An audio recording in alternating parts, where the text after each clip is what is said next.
Nipon Nurbahagia masih menemani Anda di Kompas Petang, Saudara. Kortas Tipikor Polri meminta Hakim Tunggal Pengadilan Negeri Jakarta Selatan untuk menolak seluruh permohonan pra-peradilan yang diajukan mantan Jampitsus Kejagung Febri Adriansyah.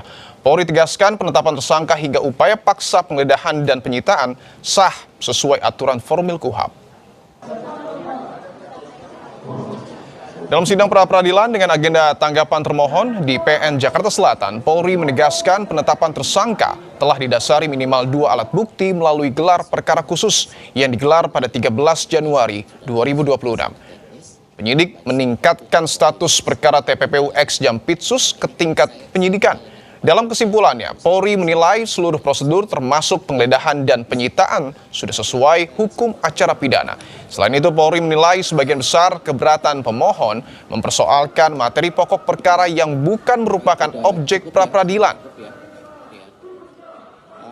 Selanjutnya, penyidikan perkara akuo tidak dilakukan secara serta-merta, melainkan telah didahului dengan serangkaian tindakan penyelidikan terhadap dugaan tindak pidana korupsi dan atau tindak pidana pencucian uang, yang kemudian berdasarkan hasil pengembangan penyelidikan diduga berkaitan dengan pemohon. Penyelidikan tersebut selanjutnya dibahas dan dinilai melalui gelar perkara pada tanggal 13 Januari 2026. Berdasarkan hasil gelar perkara tersebut disimpulkan adanya dugaan tindak pidana yang cukup untuk dilakukan proses penyidikan, sehingga perkara kemudian ditingkatkan dari tahap penyelidikan ke tahap penyidikan.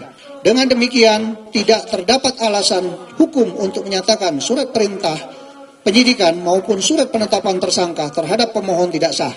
Oleh karenanya, dalil serta petitum pemohon yang memohon agar pengadilan menyatakan penetapan tersangka tidak sah patut untuk ditolak seluruhnya atau setidak-tidaknya dinyatakan tidak beralasan hukum.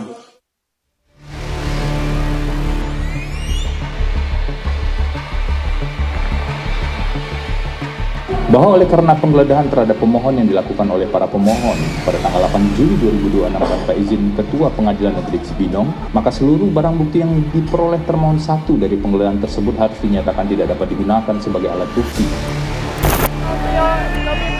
Mantan Jaksa Agung Muda Tindak Pidana Khusus Febri Adriansyah meminta Kejaksaan Agung mengembalikan barang bukti emas seberat 74 kg dan uang tunai ratusan miliar rupiah yang saat ini disita penyidik. Menurut kuasa hukumnya Febri Adriansyah, penggeledahan yang dilakukan penyidik Kortas Tipikor Polri di rumah kliennya pada 9 Juli di Sentul City tidak sah karena tanpa izin Pengadilan Negeri Cibinong.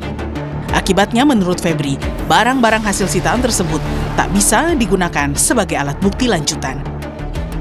Bahwa oleh karena penggeledahan terhadap pemohon yang dilakukan oleh para pemohon pada tanggal 8 Juli 2026 tanpa izin Ketua Pengadilan Negeri Cibinong, tanpa dasar keadaan mendesak yang sah, melampaui cakupan, cacat prosedur, dan tanpa berita acara yang sah, tanpa izin Jaksa Agung, maka seluruh barang bukti yang diperoleh termohon satu dari penggeledahan tersebut harus dinyatakan tidak dapat digunakan sebagai alat bukti, dan benda yang diambil wajib dikembalikan kepada pemohon. Kami menemukan proses penggeledahan tersebut diduga dilakukan tanpa izin pengadilan yang sah. Sehingga kalau itu dilakukan tanpa dasar yang sah, maka konsekuensi lanjutannya tentu tidak sah. Ada permintaan pengembalian barang milik pribadi seperti dokumen dan figura foto, kan ada rinciannya.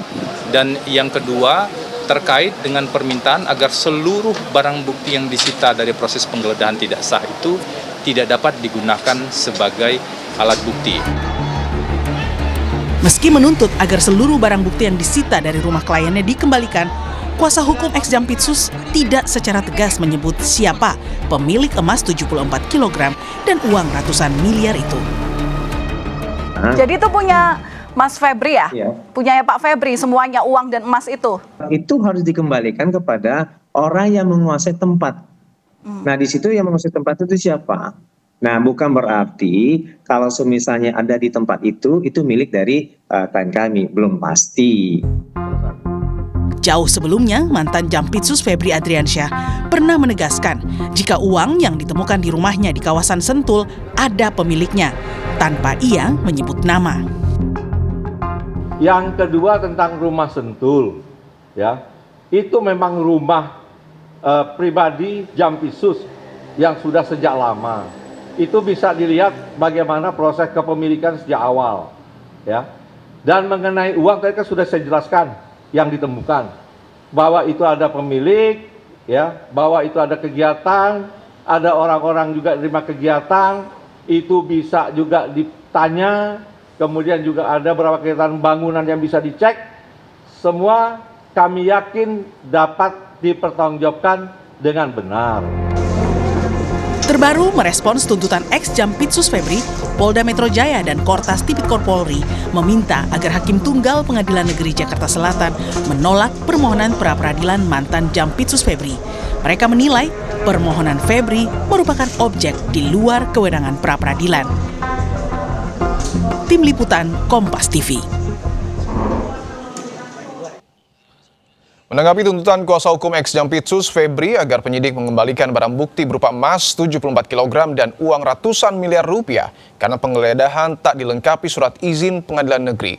Pakar hukum pidana menilai penggeledahan tanpa surat izin pengadilan bisa dilakukan. Syaratnya jika dalam keadaan mendesak yang diatur KUHP. Meski begitu, penyidik tetap harus meminta izin pengadilan dalam waktu 2 kali 24 jam pasca penggeledahan berlangsung.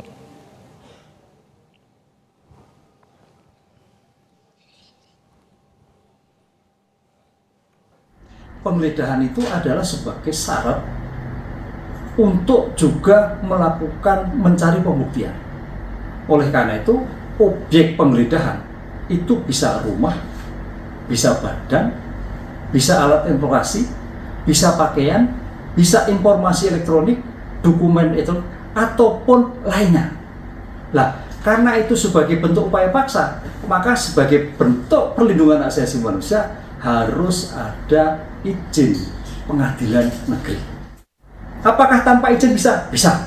Apabila dalam keadaan besar, geografis, atau situasi keadaan tertentu menurut penyidik, yang itu diberikan tanpa izin tapi dalam waktu 2 kali 24 jam harus izin pada pengadilan. Kuasa hukum mantan Jampitsus Febri Adriansyah menyebut penggeledahan dan penyitaan emas serta uang dari rumah di Sentul tidak sah karena tak dibekali surat izin dari Pengadilan Negeri Cibinong. Meski begitu, status kepemilikan emas dan uang hingga kini masih misteri. Kita bahas bersama kuasa hukum Febri Adriansyah, Firman Wijaya, yang masih terus coba kami hubungi, dan juga ada peneliti Pukat UGM, Mas Zainur Rohman. Mas Zainur, selamat petang. Selamat petang. Ya, baik, Pak Firman sudah bergabung dengan kami ya, Pak? Selamat petang, Mas Zainur. Selamat, iya Mas. Baik, saya ingin ke Mas Zainur terlebih dahulu. Mas Zainur, apakah dalil hukum pengacara Febri soal tak adanya surat izin dari PN Cibinong bisa mematahkan barbuk emas 74 kg dan ratusan miliar yang disita dari rumah Febri di Sentul? Ya, yang memutus nanti hakim ya, hakim pra-peradilan. Namun kalau kita baca dengan hati-hati, dengan seksama di pasal 113, di sana ada ketentuan-ketentuannya. Sebelum melakukan penggeledahan, penyidik itu memang perlu mengantongi izin dari Ketua Pengadilan Negeri. Tetapi dalam keadaan mendesak, dapat dimungkinkan tanpa harus minta izin dulu. Apa itu keadaan mendesak? Pasal 113 ayat 5, yang pertama letak geografis, yang kedua tertangkap tangan, yang ketiga berpotensi merusak menghilangkan barang bukti atau situasi berdasarkan penilaian dari penyidik. Nah, nanti kalau itu sudah dilakukan, baru kemudian dalam waktu 2 kali 24 jam bisa meminta persetujuan dari Ketua Pengadilan Negeri. Nah, jadi ini silakan bagi tersangka untuk mempersoalkan itu, tetapi KUHP memang memberi way out, memberi jalan keluar. Dalam situasi-situasi mendesak, dapat dimungkinkan untuk adanya penggeledahan dan penyitaan tanpa didahului dengan permintaan izin kepada Ketua Pengadilan. Begitu, Mas? Oke, baik. Saya ingin minta tanggapan dari Pak Firman bahwa polisi juga dalam sidang sudah menjabarkan jika penggeledahan ini didasari hasil gelar perkara 13 Januari 2026 bahwa kasus TPPU yang menyeret Febri ini layak dinaikkan ketika penyidikan. Artinya, penetapan Febri sebagai tersangka dan rangkaian penggeledahan hingga penyitaan sudah sesuai dengan KUHP. Di mana poin yang Anda gugat, Pak Firman? Ya, jadi begini. Selamat sore semuanya, Mas Zainur juga sore. Di dalam pemeriksaan pra peradilan sebenarnya secara argumentatif ya sudah cukup faktual ya. Sebenarnya dokumen-dokumen yang kita ajukan kaitan dengan argumentasi-argumentasi yang memperkuat alasan permohonan pra peradilan. Jadi yang pertama kita pada garis besarnya pertama kita menyatakan dulu bahwa pra peradilan ini ya diajukan karena terdapat 30 jenis pelanggaran. Nah, aspek pelanggarannya apa saja? Kami akan detailkan nanti di dalam daftar bukti dan pembuktian dokumen. Yang pasti, pertama, soal penggeledahan dan penyitaan. Tadi betul sudah disampaikan oleh Mas Zainur, tapi ada fakta dokumennya ya, yang justru membuktikan itu sebaliknya. Tidak ada izin daripada pengadilan. Nah, tentu bukan berarti izin atau pemberitahuan itu tidak ada. Nanti kami akan tunjukkan satu itu. Kemudian kedua, dokumen-dokumen yang terkait dengan upaya paksa justru malah tidak didukung oleh dokumen administrasi yang sesungguhnya. Ya, misalnya ya penyitaan, penggeledahan. Itu kami sudah cek berdasarkan dokumen-dokumen yang ada. Nantilah dalam proses persidangan kami akan tunjukkan. Baik, saya ingin dalami Pak Firman. Terkait dengan pengembalian barang bukti berupa 74 kg emas termasuk uang tunai ratusan miliar rupiah, apakah ini berdasarkan permintaan langsung dari Pak Febri dan apakah ini artinya barang-barang tersebut semuanya milik Pak Febri? Tidak ada permintaan itu. Kami justru ingin mengatakan bahwa tuduhan terhadap tindak pidana pencucian uang ya yang ditarik dari 2019, 2014 sampai 5 tahun lebih itu menurut hemat kami jika tidak didetailkan apa tindak pidana asalnya, ya apa sih sebenarnya dari 26 itu yang mana tindak pidana asalnya? Kok tiba-tiba jumping begitu aja kepada tindak pidana TPPU yang merupakan delik lanjutan? Delik asalnya apa? Nah ini di dalam beberapa putusan nanti akan kami tunjukkan, termasuk putusan Mahkamah Agung dan pendirian dari Mahkamah Konstitusi itu wajib. Ya, ditemukan tindak pidana asalnya. Baik, saya ingin dalami lagi Pak Firman. Bukti permulaan cukup. Ya Mas. Bukti permulaan cukup baru kemudian bisa ditingkatkan pada saya ingin dalami lagi. TPP. Ya, saya ingin dalami lagi Pak Firman bahwa tadi Pak Firman menjawab permintaan pengembalian barang bukti 74 kg emas dan juga uang ratusan miliar rupiah ini bukan permintaan Pak Febri. Lantas mengapa di pra peradilan objek ini yang kemudian disuguhkan oleh kuasa hukum dan tim dari Febri? Ya, karena di dalam upaya paksa dan penetapan status tersangka itu seolah-olah beliau ya sudah diadili ya melakukan tindak pidana korupsi dan kemudian tindak pidana TPPU. Padahal antara tindak pidana korupsi dan TPPU itu harus clearness. Ya, mana tindak pidana korupsi yang disebut tindak pidana asal itu yang mana? Bagaimana mungkin dalam waktu yang bersamaan tindak pidana korupsi dikeluarkan sprindiknya bersama dengan TPPU? Padahal TPP itu hanya bisa ditemukan ya dan diketahui delik pidana asalnya yaitu tindak pidana apa? Ini tentu, yang kita belum tahu. Baik, tentu Pak Firman juga dengan Pak Febri ini kan sudah melakukan diskusi, Pak. Saya izin, Pak Firman dan Pak Febri ini kan sudah melakukan diskusi tentu terkait dengan hal ini. Tapi ketika diskusi itu terjadi, Pak Febri mengatakan emas dan uang ratusan miliar rupiah ini punya siapa? Kami justru konsentrasi kepada sprindik-sprindik yang dituduhkan kepada beliau itu. Nah ini yang kami sebenarnya akan pastikan dan buktikan. Ya, jangan sampai terjadi misjudgment by official, belum jelas ya delik asalnya apa, terus kemudian belum jelas TPPU menyangkut tindak pidana yang mana, kok beliau sudah ditetapkan sebagai tersangka bahkan dilakukan upaya paksa penangkapan dan penahanan. Ini yang menurut hemat kami unfair trial dan ini bisa cenderung merusak sistem peradilan pidana. Jadi sampai dengan saat ini kuasa hukum belum mengetahui Pak Firman emas dan uang ratusan miliar rupiah ini punya siapa? Lah, ini kan justru kita ingin uji, ya kan? Karena sprindik-sprindik yang ada masih belum bisa menjelaskan soal-soal itu. Itu yang saya sebut kausa, connectionnya itu seperti apa, ya kan? Maka itu pembuktian delik asal itu penting sekali, ya. Dari mana hasbabun nusulnya kalau kita gunakan bahasa? Dari mana asal usulnya ini? Kan ini, ya. Bagi siapa yang mengungkap atau menyatakan melakukan penyidikan dugaan tindak pidana, dia yang harus membuktikan. Tapi sampai hari ini kan kita tidak melihat hal-hal itu. Ya, justru dokumen-dokumen prosedural yang ada menunjukkan itu yang kami katakan. Ya, prejudice-nya lebih tinggi daripada pembuktiannya. Ya. Begitu. Baik, saya ingin ke Mas Zainur bahwa tadi sudah disebutkan, kita tahu bersama bahwa pengembalian barang bukti emas dan uang ratusan miliar rupiah ini menjadi objek pra-peradilan, tetapi Pak Febri ini tidak meminta sebenarnya dan juga belum diketahui kepemilikan dari emas termasuk juga uang ratusan miliar rupiah ini. Tanggapan Anda, Mas Zainur?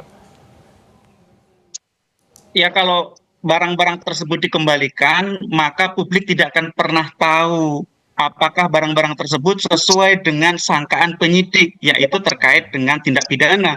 Apa tindak pidananya? Pencucian uang. Apa predikat krimnya? Tindak pidana korupsi. Tindak pidana korupsi apa? Penyidik menyebut ada beberapa perkara. Korupsi Asabri Jiwasraya, kemudian batubara, dan juga terkait dengan Krakatau Steel. Nah, yang kedua, saya punya posisi yang berbeda secara akademis, dan saya lihat juga memang dari sisi akademisi semua ada mazhabnya begitu ya. Saya menganut bahwa TPPU itu memang disyaratkan tindak pidana asalnya, tetapi tidak wajib dibuktikan terlebih dahulu. Dan TPPU itu bisa diproses bersama-sama penyidikannya dengan tindak pidana asalnya. Ada atau tidak perkara yang sudah dilakukan? Ada. Saya beda pendapat dengan Mas Zainur. Juga tidak ada. Ada juga Mas, pasal 74 itu justru bersama-sama. Nah, yang ketiga saya ingin katakan bahwa ketika perkara ini dikatakan harus mengembalikan barang-barang, pertanyaannya dikembalikan kepada siapa kalau pemiliknya justru dipertanyakan oleh tersangka. Jadi mau dikembalikan ke siapa? Penyidik mau mengembalikan kepada siapa? Itu jadi pertanyaan. Dikembalikan kepada tempatnya. Lo nanti siapa tempat itu yang memiliki itu? Betul. Baik, silakan Pak Firman untuk menanggapi. Lanjutkan ya. Jadi pra-peradilan ini sekali lagi saya sampaikan kita disiplin aja. Pra-peradilan ini kan aspek formil. Ya, pengujian pada aspek formil. Kalau bisa kita buktikan yang substansial, ya kenapa tidak? Tapi kan sistem peradilan kita, hukum acara pidana kita membatasi pada aspek prosedur formil, due proses formilnya. Nah, maka itu tadi saya sampaikan, tidak mungkin ketemu baru tindak pidana asalnya. Itu pasal 74, bahkan putusan Mahkamah Konstitusi, putusan Mahkamah Agung juga jelas. Yang masa zaman Pak Arti Jawa Al-Kostar mengatakan harus ada bukti permulaan cukup dulu, ya, dari tindak pidana asalnya, baru kemudian bukti permulaan cukup dulu, baru tindak pidana TPPU-nya. Jadi tidak common sense secara prosedural. Bagaimana mengadili TPPU-nya terlepas dari tindak pidana asalnya, wong dia itu tindak pidana lanjutan kok, dia bukan tindak pidana yang berdiri sendiri. Iya. Coba dibaca tekstualnya, kontekstualnya dalam pasal 69 sampai 74 itu jelas. Bahkan putusan peradilan tipikor itu ada 3 mengatakan harus ya ditemukan dulu bukti permulaan cukup. Adanya tindak pidana TPPU sebagai tindak pidana lanjutan, tetapi ya tindak pidana asalnya wajib. Baik, tentu kita akan tunggu putusan dari Hakim Tunggal Pengadilan Negeri Jakarta Selatan. Tapi saya ingin ke Mas Zainur lagi. Kalau menurut pengamatan dan kacamata Anda, Mas Zainur, motif pengacara dari Febri Adriansyah terkait pengembalian barang bukti ini apa? Ya, tentu ingin menggugurkan status tersangka. Tentu kalau status tersangkanya gugur, nanti dari sisi penyitaan dan lain-lainnya gugur. Dan itu memang hak dari seorang tersangka melalui kuasa hukumnya. Tetapi saya juga ingin kembali mengulas soal pra-peradilan itu, menguji aspek formilnya. Memang di sana ada syarat material, syarat formil, ada syarat subjektif, ada syarat objektif. Kalau kita lihat di dalam KUHP yang baru, Undang-Undang 20/2025. Kita lihat apakah penyidik sudah sesuai dengan prosedur yang diatur dalam KUHP. Tentu kalau versi tersangka belum. Silakan nanti di depan persidangan itu untuk dibuktikan, dan tentu juga dari penyidik tentu akan membantah sebaliknya dengan juga menyodorkan administrasi penyidikan. Tetapi yang ingin saya katakan bahwa concern saya soal TPPU, ya, saya menolak mentah-mentah ketika argumen bahwa TPPU itu hanya bisa berjalan kalau penyidikan tindak pidana asalnya itu sudah berjalan. Saya menolak mentah-mentah itu. Memang butuh tindak pidana asal, betul. Butuh bukti permulaan yang cukup, betul. Tetapi tidak membutuhkan proses penyidikannya dijalankan terlebih dahulu. Dan kita lihat di dalam pasal 69 sangat jelas tertera bahwa tindak pidana asal itu tidak perlu dibuktikan terlebih dahulu. Jangankan penyidikannya, pembuktiannya itu pun tidak perlu dilakukan terlebih dahulu. Bahwa memang itu wajib ada tindak pidana asal, saya pikir ahli dari dua kubu sama-sama sepakat. Tetapi soal apakah itu harus dijalankan penyidikannya terlebih dahulu, itu saya tidak sepakat dengan itu. Dan yang kedua adalah, saya pikir ini soal bagaimana administrasi penyidikan itu dipenuhi atau tidak dipenuhi oleh penyidik. Karena sekali lagi, pra-peradilan adalah menguji aspek formil. Nah, karena menguji aspek formil, maka tidak bisa kita mengatakan bahwa oh ini milik siapa, ini milik siapa. Yang bisa diuji adalah apakah prosedurnya itu dipenuhi atau tidak. Apakah ada izin dari pengadilan atau tidak. Apakah sesuai dengan prosedur yang diatur di masing-masing institusi atau tidak. Saya pikir selama itu sudah terpenuhi, segala macam bentuk pertanyaan selebihnya itu harus dilakukan di peradilan pokok perkaranya. Oke, baik. Saya ingin ke Pak Firman singkat saja Pak, dan saya ingin tegaskan lagi. Artinya untuk pengembalian emas 74 kg dan juga untuk pengembalian uang ratusan miliar rupiah, ini tidak ada titipan khusus dari Pak Febri? Tidak ada, ya. Jadi saya juga perlu clearance kepada Mas Zainur Rahman.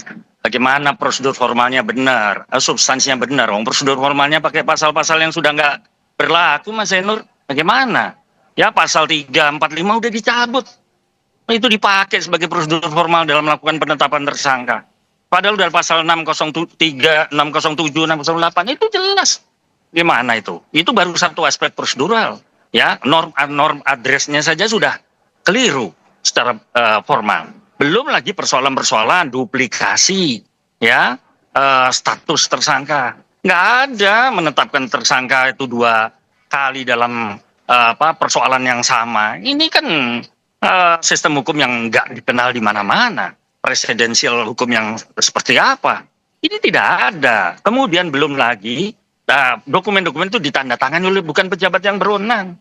Jadi kalau kita sepakat bahwa hukum acara pidana memastikan fairness proses, bahkan substansinya itu biasa teman-teman NGO adalah hak asasi manusia, ini kan justru perjuangan tentang hak asasi manusia yang menurut saya juga harus dilakukan kepada setiap orang, tidak terkecuali pada Pak. Termasuk soal emas dan sebagainya. Baik. Kalau saya sudah diambil dari tempat yang salah, ya tentu harus dikembalikan ke tempat asalnya menurut saya, ya. Terlepas siapa itu pemilik. Kira-kira begitu. Terlepas siapa saja itu pemiliknya, dan saya ingin ke Mas Zainur. Memang barang bukti ini kan masih menjadi misteri kepemilikannya. Tapi kalau itu didesak untuk kemudian dikembalikan, Mas Zainur, Anda mencium barang ini memang betul milik Pak Febri atau dititipkan ke Febri oleh sejumlah pihak? Ya, itu yang harus dijawab melalui proses peradilan. Kalau kita mau perbandingkan, saya lihat ada kemiripan dengan perkara Zahra Afrika. Saya paham yang dimaksudkan oleh tim Pak Febri. Apa kaitan antara emas yang disita dengan tindak pidana yang dilakukan? Itu kan soal nexus, tentang hubungan kausal.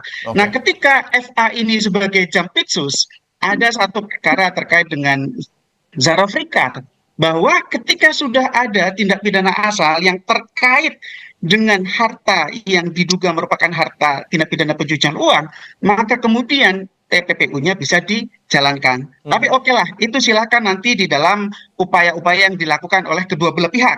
Concern saya adalah ketika ada permintaan untuk mengembalikan barang-barang yang dilakukan penyitaan ke tempat semula, itu menjadi tidak make sense selama prosedurnya sudah dipenuhi. Tetapi kalau memang prosedurnya tidak dipenuhi, hakim boleh untuk memerintahkan dikembalikan. Itu pertama. Yang kedua, bahwa tidak make sense juga ketika barang-barang ini didaku bukan milik seseorang, tapi kemudian disuruh untuk dikembalikan. Itu kan tidak make sense, kan tidak mungkin dikembalikan. Yang boleh meminta pengembalian itu adalah orang yang mengaku itu sebagai barang-barang milik mereka dan mereka diproses sebagai seorang tersangka tindak pidana korupsi. Jadi ini hanya make sense kalau memang misalnya ada seseorang mengaku sebagai pemilik barang itu, misalnya DR yang mempersoalkan itu, silakan selama DR bisa membuktikan dari mana, bagaimana prosedurnya dan seterusnya, silakan. Tetapi kalau orang lain, saya pikir itu tidak masuk akal. Gitu, Mas. Artinya terkait dengan pengembalian barang bukti ini, kepemilikan ini harus jelas, harus terang benderang agar nanti juga hakim tunggal yang nantinya tentu akan menentukan di Pengadilan Negeri Jakarta Selatan. Terima kasih Mas Zainur Rahman dan juga Pak Firman Wijaya telah bergabung di Kompas Petang. Sama-sama, makasih.